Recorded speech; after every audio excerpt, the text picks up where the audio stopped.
સુરત મહાનગરપાલિકાની સ્થાનિક સ્વરાજ્યની ચૂંટણી માટે સંકલ્પ પત્ર 2026 રજૂ કરાયું. Story report by Bhavesh Trivedi, Surat.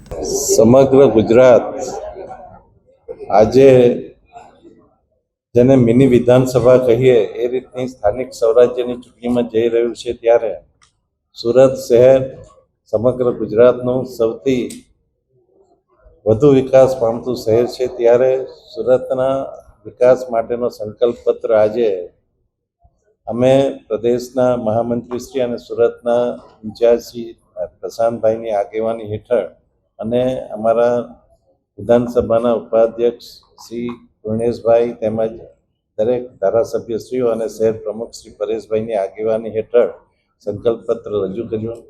આમ જોઈએ તો સુરતમાં દરેકે દરેક પાણી, ડ્રેનેજ, પર્યાવરણ, ટ્રાન્સપોર્ટેશન, આરોગ્ય, શિક્ષણ આ દરેકે દરેક પ્રવૃત્તિઓની ઘણી સુંદર રીતે આયોજન કરવામાં આવ્યું છે, એનો અમલ કરવામાં આવ્યો છે. પરંતુ જેમ જેમ સમય જાય છે તેમ તેમ સરકાર, કેન્દ્ર સરકાર અને ગુજરાત સરકાર દ્વારા સૌથી વધુ રોકાણ કે પ્રોજેક્ટ્સો સુરતને મળી રહ્યા છે. એમાં ખાસ કરીને આપણે જોઈએ તો પીએમ મિત્રા પાર્ક હોય કે 1000 બેડની કામરેજ ખાતે શરૂ થનારી હોસ્પિટલ હોય, 1500 કરોડની હોસ્પિટલ આવી રહી છે. અને SCR એટલે સ્પેશિયલ ઇકોનોમિક રિજનમાં ભારતના 4 શહેરોનો સમાવેશ કરવામાં આવ્યો છે. તેમાં આપણા સુરતનો સમાવેશ કરવામાં આવ્યો છે અને એના લીધે સુરતને રોજગારીની સાથે સાથે આર્થિક વિકાસ અને ઇન્ફ્રાસ્ટ્રક્ચરનો પણ વિકાસ થશે.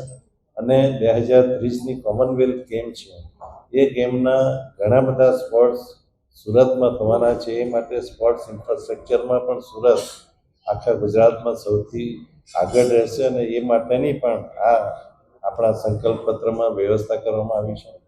ખાસ કરીને ગુજરાતમાં સુરત વીર નર્મદની ભૂમિ કહેવાય છે. તેમજ 84 બંદરના વાવટા અહીંયા ફરકતા હતા.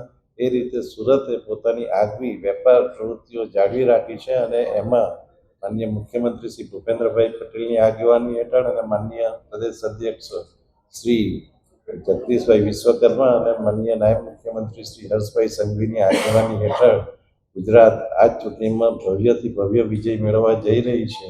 અને વિકાસના દરેક કામો અને લોકોનો હેપીનેસ ઇન્ડેક્સ સૌથી વધુ થાય એ માટેના પ્રયત્નો આ સંકલ્પ પત્રમાં જાહેર કરવામાં આવ્યો છે. Thank you.